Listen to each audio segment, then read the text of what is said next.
He's managed the initial startup years and helped the institute grow through increasing years of visibility.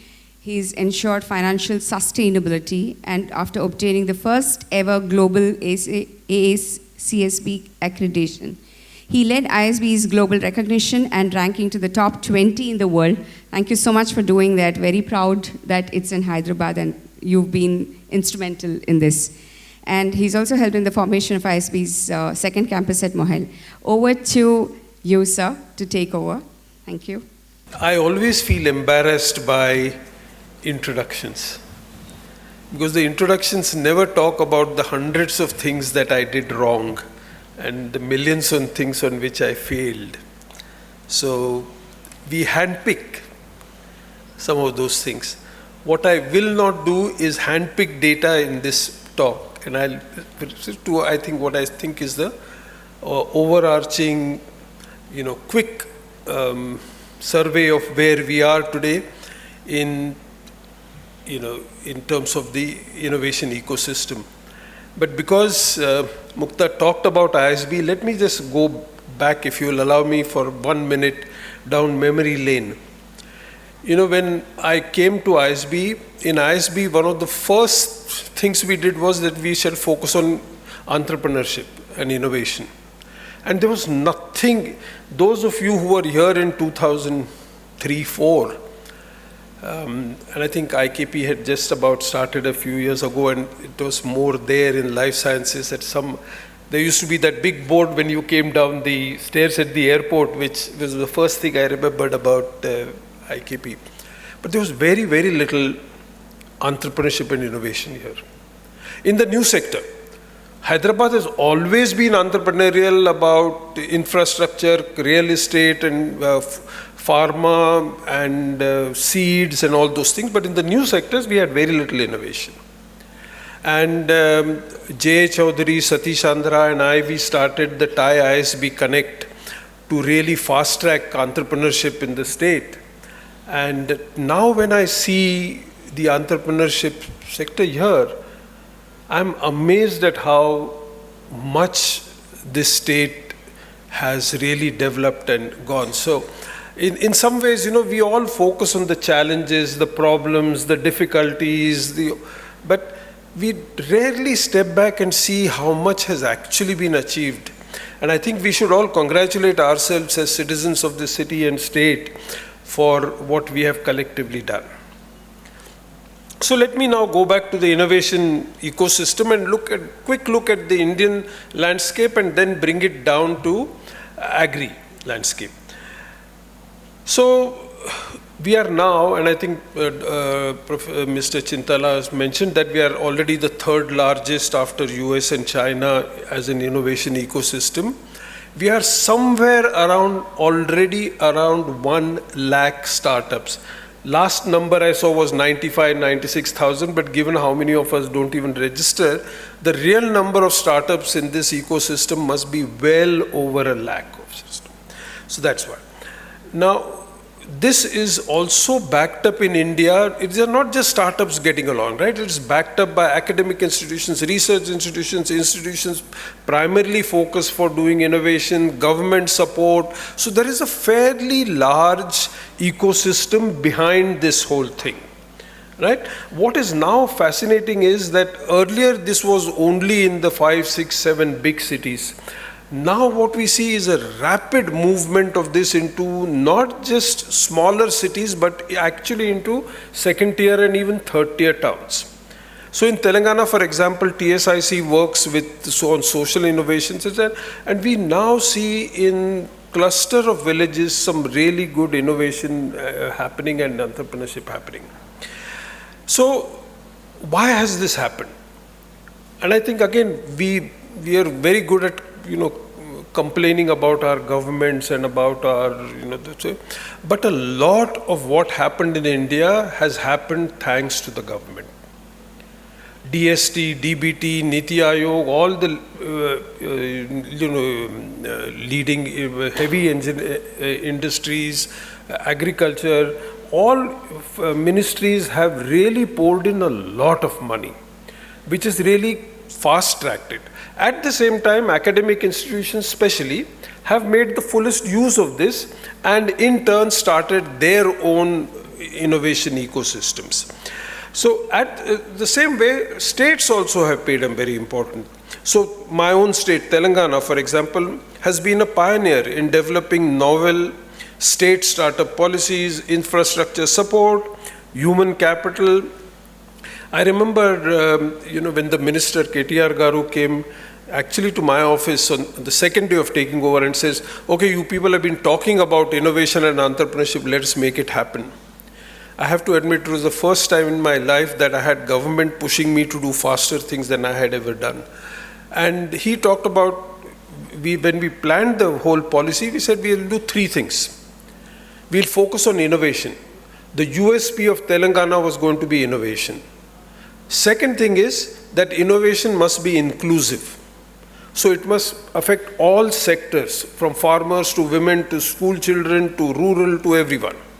And third, the state will only provide the infrastructure and will rely on the capabilities of the human talent pool that we have to carry it forward. And that has been yet another very powerful reason why this state again has come up to the top tier in innovation. India itself, I think, has come to about 40 from 81 in terms of ranking. So as a country, we have done well, right? Now, agriculture. Coming to agriculture, agriculture obviously plays a vital role, right, in sustainable development. That's at the core of it, food, everything. However, in the agri-tech system, and again, Mr. Chintala covered it beautifully, so I don't want to keep going back into many of the things he said about some of the challenges we have, but certainly low productivity has been a challenge. Our complete abuse of our soil has been a huge, big challenge. There is perennially the inadequate access of the small and marginal farmers to market. So there is the intermediary system, which is a big problem. Consumption patterns have changed, population growth and people's movement has changed, and that itself has. And of course, the big elephant in the room, climate change, right? So it's in that background that we have to now look at what is going to go. So the next, wave of innovation that we have will have to come out with completely alternative approaches and innovations to rethink of what we need to do to contribute to 2030. So now startups have to look at a different set of challenges of developing technology and tools that can enhance productivity in declining resource settings. This is not when there is going to be less water, less power, maybe poorer conditions of soil, variable climate. How do we, in those kind of circumstances, do it? So that's one. Second thing is, in agriculture especially, startups cannot focus on just their profitability. Startups have to focus on the well-being of small and marginal farmers. So a startup which makes a lot of money but does not do a lot for the small and marginal farmer is not playing a societally important role. And I think agriculture startups will have to look at societal benefits as an equal target in order to financial stability. So fortunately, the Agritech innovation system has also benefited from the government initiatives. We found on traction some 2,000 Agritech startups and more than 80 business incubators associated with agriculture and research institutions in this segment, which is very, very impressive. In which we evaluated almost 2 years ago, right, more than 2 years ago, we evaluated a large number of these and we came out with 86 startups which were very promising and which covered the entire spectrum from inputs, actually from crop planning to inputs to production, which is actually all the harvesting, post-harvest, storage, price discovery, processing and value add, distribution, weather forecasting, cash flow based farmer loans and more. So one great thing that we see about agri-tech innovation is that it covers the entire spectrum. There is no, so if you look at the value chain of agriculture, there is nothing where we say, oops, there doesn't seem to be any innovation happening here. So that's the great found part. And again, that has been helped a lot by the industry, a lot by the government, educational institutions like PJTSAU and others. However, there are still some major challenges why we are not able to. And the big challenge in that is data. There is simply no easy and access to standardized digital agriculture data. Now, agriculture data has its own complications, right? If you look at all the weather and other things, that's central data. It happens to be here in Hyderabad, but it's still central government, atomic energy department data. Then the states have their own data. Then the banks and NABARD and people like have their own data, right? Now increasingly some of the startups are actually doing things like taking their drones and going all over and collecting their own data. And then the data definitions across the states are different. Some data is completely missing. Like in many states, who is the actual tenant, who is tilling the soil is not known. We know who is the owner, and the owner half the times is sitting in the US or somewhere else and just getting the money that the government gives, right? So we have many challenges. There is not even a standardization, and most of you know that anyway, that there is no standard. When I grew up, there was a film called Do Bigha Zameen. And much later I realized that bigha didn't mean the same thing in different states even. So, and most of this data is manual. So unless we can digitize and standardize agri data, we have a problem. So that's first problem, right? Then for those of us, so if I look back and say, if these are the kind of problems, the second big problem is actually accessing the small and marginal farmer, because access to small, even with FPOs, and by the way, FPO movement is yet another thing that all of us must strengthen. Because when we strengthen that, the small and marginal farmers collectively will have a great opportunity to be able to be equal market players in the ecosystem. Right?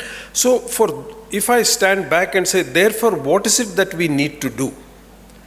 I see that for us, and for us who are enablers of this ecosystem, I see three important factors. One is to create an agri data stack. And we've seen what has happened to the payment stack. UPI and payment stack just completely transformed. See, the center is already talking about a health stack, which is again a wonderful thing. And already there is beginning of discussions on agri-stack. And agri-stack again will have to have people coming in from the center, from the state, from the startup community, from all of us, from educational institutions and so on. So there is an extremely important contributor to innovation ecosystem will be an agri-stack database. And it will obviously have all the issues of protocol, who can have it. But by now, I think India has got that understood. Thanks to UPI and all the things they have done there, we understand how to use these public, data basis and for both societal goods and so on. The second thing we have to do is to ensure that our government policies actually encourage the adoption of innovation.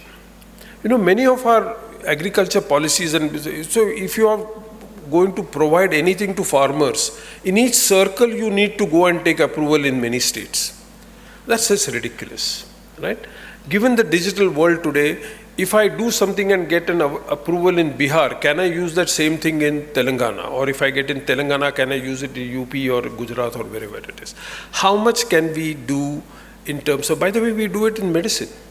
There is no state-wise approval of medicine, but we somehow want it in terms of agri inputs. So how can we do, how can we look and simplify agriculture policies to improve?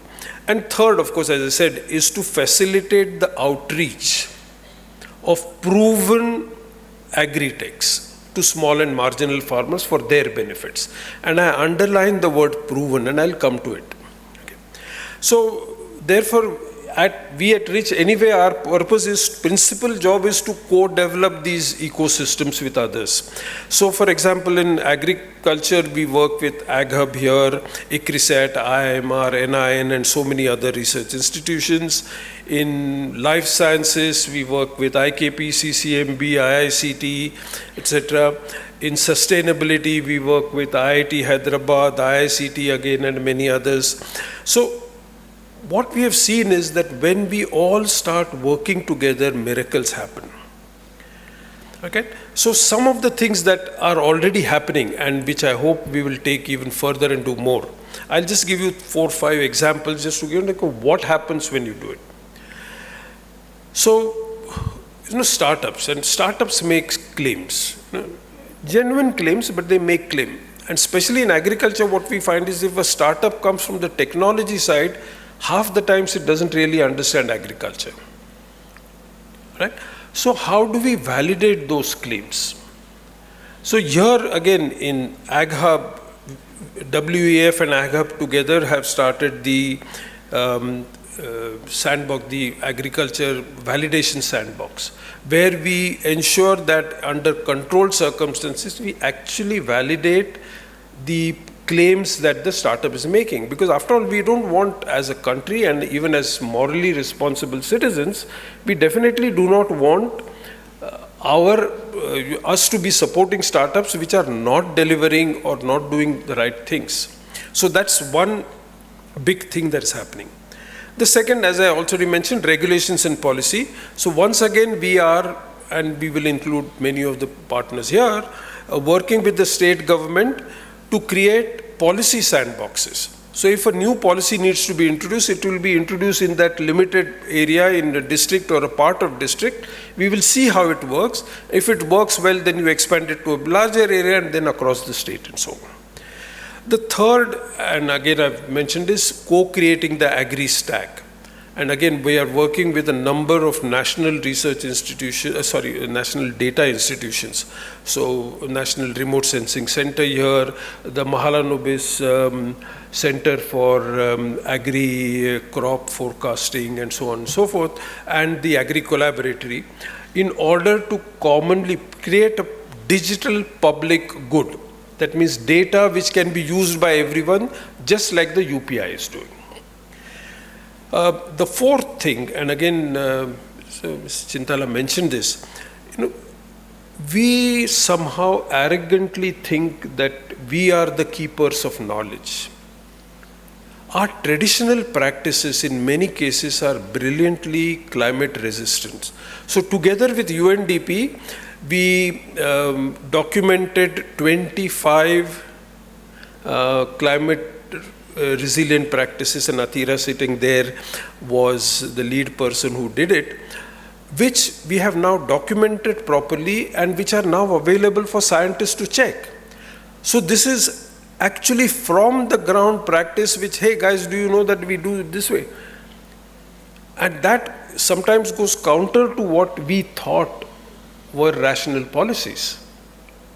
So there are a lot of things that need to be, we need to have this cross-fertilization of knowledge from the field to the science and from science to the field.